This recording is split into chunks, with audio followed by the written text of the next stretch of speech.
الحمد لله رب العالمين بارئ الخلائق أجمعين، والصلاة والسلام على جميع الأنبياء والمرسلين، سيما من سمي في الآفاق بأحمد وفي الأرض بأبي القاسم محمد.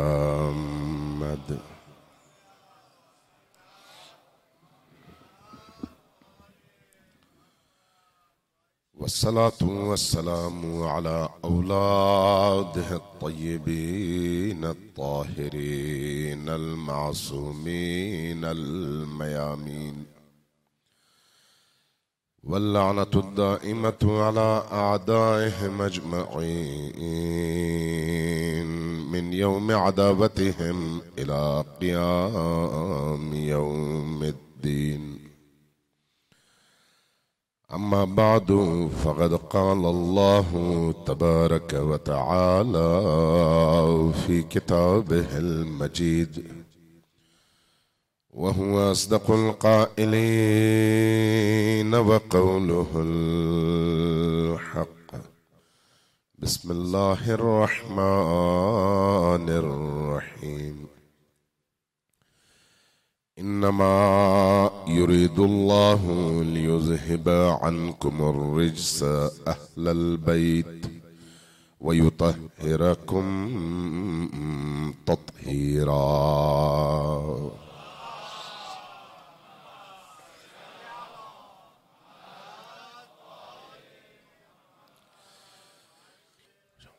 ایک دفعہ پھر ذرا اونچی آواز سے دل کھول کر صلوات بھیجیے بر محمد و آل محمد.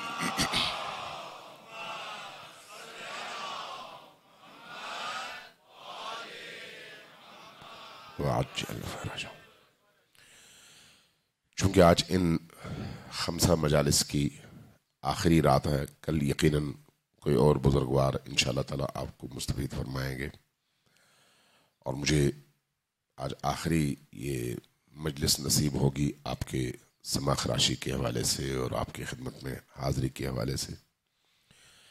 تو اس لیے آج میں کوشش کروں گا کہ مجلس کے بعد جو سوالات ہوں گے مؤمنین کے مؤمنات کے، ان سوالات کا بھی آپ کی خدمت میں جواب میں عرض کروں اگر سوالات میرے پاس آتے ہیں.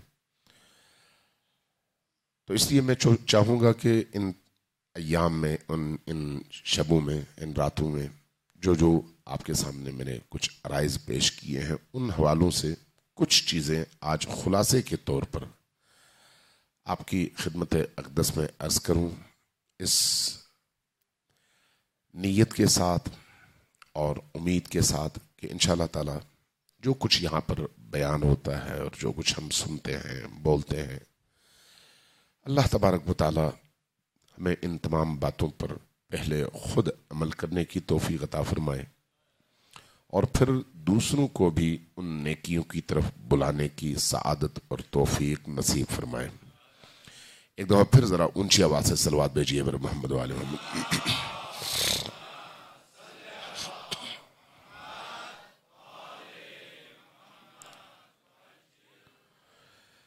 قرآن کریم نے ہمیں یعنی مسلمانوں کو امت قرار دیا ہے. یہ جو امت قرار دیا ہے، اس میں مرکزی نقطہ کون ہے؟ وہ جو دین کو ابتدا سے لے کر انتہا تک اس طرح جس طرح سے اللہ نے کہا، اس طرح جس طرح سے رسول اللہ نے فرمایا، اور اس طرح جس طرح سے ائمہ اطہار علیہم السلام نے ہم تک پہنچایا، اس دین کو قبول کرنے والے امت کہلاتے ہیں. امت کی پہلی مصداق وہی لوگ ہیں جنہوں نے اللہ کے دین کو دل و جان سے تسلیم کیا ہو، جنہوں نے رسول اللہ کی سیرت و ان کے کردار کو دل و جان سے تسلیم کیا ہو. امت کے حوالے سے رسول کریم کی احادیث اور قرآن کی آیات اگر تھوڑی دیر کے لیے ہم ان پر غور کریں تو ہمارے لیے سوچنے کے نئے افق یہ آیات اور یہ احادیث کھولتی ہیں. آپ غور کیجئے گا، قرآن کریم کا ارشاد ہے کنتم خیر امت اخرجت للناس، تم خیر امت بہترین امت ہو. کیوں؟ اس لیے اخرجت للناس جو لوگوں کے درمیان اٹھائے گئے ہو. کس لیے بہترین امت ہو؟ کہ تأمرون بالمعروف وتنہون عن المنکر، چونکہ تم امر بالمعروف کرتے ہو اور نہی عن المنکر کرتے ہو. خود اسی آیت کو قرآن ہے نا، قرآن میں نہ ایک لفظ نہ ایک حرف زیادہ ہے نہ ایک حرف اور لفظ کم.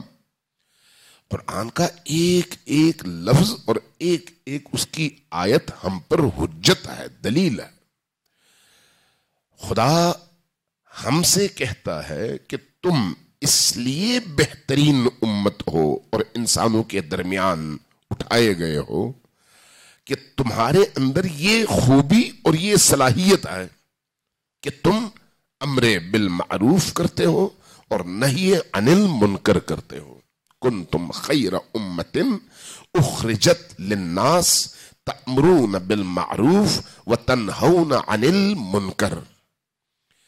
صرف اسی ایک آیت کے لفظی معنی، مفہوم اور منطوق پر توجہ دیجئے. بہترین امت ہونے کی دلیل کیا ہے؟ کہ تم کیا کرتے ہو؟ امر بالمعروف اور نہی عن المنکر. اب اگر امر بالمعروف اور نہی عن المنکر کو وہ امت چھوڑ دے تو پھر اس بہترین امت کی جگہ اس کی صفت کیا کہلائے گی؟ بدترین امت. یعنی بہترین اور بدترین کے درمیان جو حد فاصل ہے، جو جدا کرتی ہے، وہ یہ خوبی ہے کہ وہ امت اگر امر بالمعروف کرے تو بہترین اور اگر نہ کرے تو بدترین. قرآن کی آیت ہے. اس امت سے مراد کیا ہے؟ کون لوگ ہیں؟ میں، آپ، یہ ہمارے شیوخ، ہمارے علماء کرام، آپ کے مسجدوں کے امام، انہی ممبروں پر بیٹھنے والے لوگ، وہ لوگ جو کسی نہ کسی شکل میں لوگوں کے درمیان اپنا قد کاٹ تھوڑا سا اونچا رکھتے ہیں. وہ تمام لوگ جن سے سیکھنے کے لیے لوگ رجوع کرتے ہیں، وہ لوگ جن کے نام کے ساتھ دین کا کوئی نہ کوئی ٹائٹل لگا ہوا ہے، چاہے وہ حاجی ہیں، چاہے وہ زوار ہیں، چاہے وہ متقی اور پرہیزگار ہیں، چاہے وہ صف اول کے نمازی ہیں، چاہے وہ ماتم میں، عزاداری میں، سینہ زنی میں اور اس طرح کے مراسم عزا میں پہلی صف میں کھڑے ہونے والے لوگ ہیں. ہر وہ فرد جس کی دین سے کوئی ایسی نسبت ہے جس کی وجہ سے اس کو باقی لوگوں سے ایک امتیاز حاصل ہے، وہ سب سے پہلے اس آیت کا مصداق ہے اور اس کی سب سے پہلی ذمہ داری یہ ہے کہ وہ امر بالمعروف کرے اور نہی عن المنکر کرے. کوئی مستثنا نہیں ہے، کوئی بھی. شرائط وہ ایک الگ بحث ہے کہ کن شرائط کے تحت، وہ ایک الگ بحث ہے. لیکن یہ حقیقت ہے کہ یہ جو فریضہ ہے امر بالمعروف اور نہی عن المنکر امت کے بہترین ہونے کی دلیل ہے، اور اگر یہ فریضہ اٹھ جائے تو پھر وہی امت بدترین ہو جاتی ہے. یہ ایک پہلو. دوسرا پہلو اسی امر بالمعروف اور نہی عن المنکر کے حوالے سے کہ یہ امر بالمعروف اور نہی عن المنکر ہماری زندگیوں میں فرض ہے، واجب ہے، مستحب ہے، مکروہ ہے، مباح ہے. احکام خمسہ میں سے اس کی حیثیت کیا ہے؟ کیونکہ احکام 5 ہیں. یا ایک عمل حرام ہے یا ایک عمل فرض ہے. حرام کے مقابلے میں فرض اور واجب ہے. اگرچہ اہل سنت کے ہاں فرض اور ہے، واجب اور ہے، لیکن ہمارے ہاں فرض اور واجب ایک ہی حقیقت کے 2 نام ہیں. تو احکام یا ایک عمل حرام ہے یا ایک عمل واجب ہے، یہ دو ہوئے، یا ایک عمل مکروہ ہے یا ایک عمل مستحب ہے، یہ چار ہوئے، یا ایک عمل مباح ہے، یہ پانچ اقسام ہیں احکام کی اور ہمارے اعمال کی۔ اب یہ جو امر بالمعروف ہے اور یہ جو نہی عن المنکر ہے، اس کی حیثیت کیا ہے؟ کیا یہ فرض ہے؟ کیا یہ حرام ہے؟ کیا یہ مستحب ہے؟ کیا یہ مکروہ ہے یا پھر مباح ہے؟ کرو تو ٹھیک ہے، نہ کرو تو کوئی بات نہیں۔ اگر آپ فروع دین پڑھیں، فروع دین کون سے ہیں؟ اس کا فروع دین کی تعداد کیا ہے؟ جی ذرا اونچی آواز سے بولے۔ 10 ہے، مرحبا، آفرین۔ اور اس کا پہلا عمل کون سا ہے؟ جی نماز، ماشاءاللہ۔ اگر کوئی شخص آپ کی صفوں میں نماز نہ پڑھتا ہو تو آپ کی نگاہ اس کی طرف کیسے ہوتی ہے؟ آپ اس کو قابل تعریف سمجھتے ہیں یا قابل مذمت؟ جی اس کی گواہی قبول کرتے ہیں؟ گواہی قبول کرتے ہیں؟ اگر اس کا رشتہ آئے تو آپ رشتہ دینے کے لیے دل سے راضی ہوتے ہیں یہ بے نماز ہے یا نہیں؟ خوشی سے دیتے ہیں یا اس میں جو ہے آپ کو مشکل ہوتی ہے بھئی یہ تو بے نماز ہے، ہم اس کو کیسے رشتہ دیں؟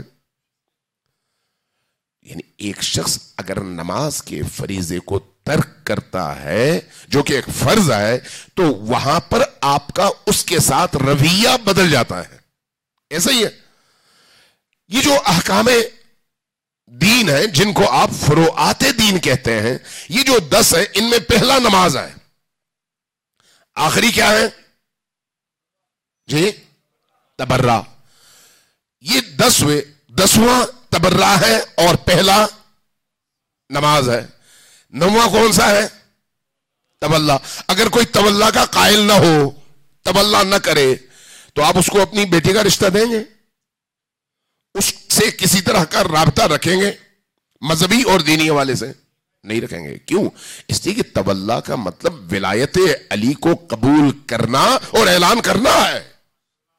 ایسا ہی ہے نا؟ اگر کوئی یہ کام نہ کرے تو آپ اس سے اپنا فاصلہ رکھتے ہیں۔ تبرہ یعنی اللہ کے دشمنوں سے اپنی براءت اور اپنی بیزاری کا اظہار اگر کوئی نہیں کرتا تو آپ اس سے اپنا فاصلہ رکھتے ہیں۔ ایسا ہے یا نہیں؟ کوئی روزہ، چونکہ نماز کے بعد پھر روزہ ہے، روزہ کوئی نہیں رکھتا، کوئی عذر بھی نہیں ہے، چونکہ نماز میں تو کوئی عذر قابل قبول ہے ہی نہیں، لیکن روزے میں تو عذر قابل قبول ہے، بیمار ہے، مسافر ہے، اس لیے روزہ نہیں رکھا۔ اب کسی کے پاس عذر نہیں ہے، وہ روزہ نہیں رکھتا اور کھاتا ہے، آپ اس کو کس نگاہ سے دیکھتے ہیں؟ اچھی نگاہ سے یا پھر ناپسندیدگی کی نگاہ سے؟ یقیناً ناپسندیدگی کی نگاہ سے دیکھتے ہیں۔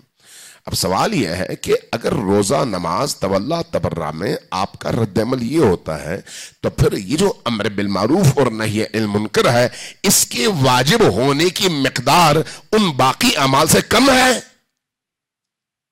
یا نہیں؟ انہی کی طرح سے ہے، یہ بھی واجب ہے، انہی کی طرح سے ہے۔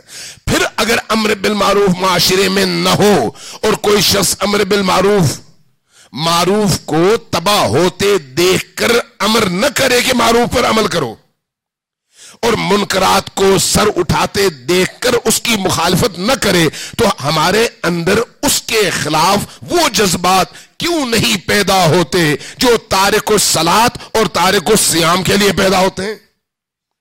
اس لیے کہ ہم نے ان احکام کی جو معنویت ہے اور معاشرے کی تشکیل میں ان احکام کی جو حیثیت ہے اس کی طرف ہم متوجہ نہیں ہوئے۔ ہمیں یہ تو بتایا گیا کہ نماز ضرور پڑھو، لیکن یہ نہیں بتایا گیا کہ امر بالمعروف بھی ضرور کرو۔ ہمیں یہ ضرور بتایا گیا کہ روزہ ضرور رکھو، لیکن یہ نہیں بتایا گیا کہ نہی عن المنکر بھی کرو، جبکہ وہ نماز نہیں ہے جس میں امر بالمعروف نہ ہو، وہ روزہ نہیں ہے جس میں نہی عن المنکر نہ ہو، وہ عبادات، وہ دین، وہ سٹرکچر ہمارے دین کا جس کے اندر نہی عن المنکر نہ ہو اور امر بالمعروف نہ ہو، وہ دین نہیں ہے۔ دین جس چیز کا نام ہے اس کے اندر اگر روح تلاش کرنا چاہے تو اس روح کا نام امر بالمعروف اور نہی عن المنکر ہے، اس کی حقیقت کا نام